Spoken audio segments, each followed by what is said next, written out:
लोगों, जो मालो मता तुमको दिया गया है वो दुनिया की जिंदगी का नापायदार फायदा है, और जो कुछ अल्लाह के यहाँ है वो बेहतर और बाकी रहने वाला है।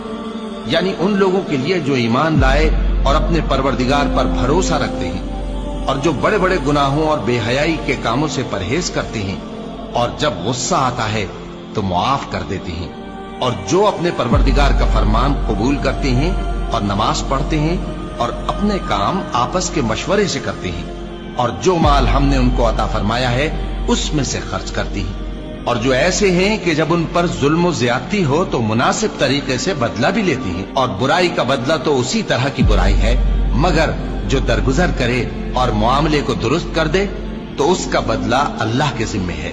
इसमें शक नहीं कि वो जुल्म करने वालों को पसंद नहीं फरमाता। और जिस पर जुल्म हुआ हो अगर वो उसके बाद इंतकाम ले ले तो ऐसे लोगों पर कुछ इल्जाम नहीं। इल्जाम तो उन लोगों पर है जो लोगों पर जुल्म करते हैं और मुल्क में नाहक फसाद फैलाते हैं। यही लोग हैं जिनको तकलीफ देने वाला अजाब होगा। और जो सब्र करे और कसूर मुआफ कर दे तो ये बड़ी हिम्मत के काम हैं।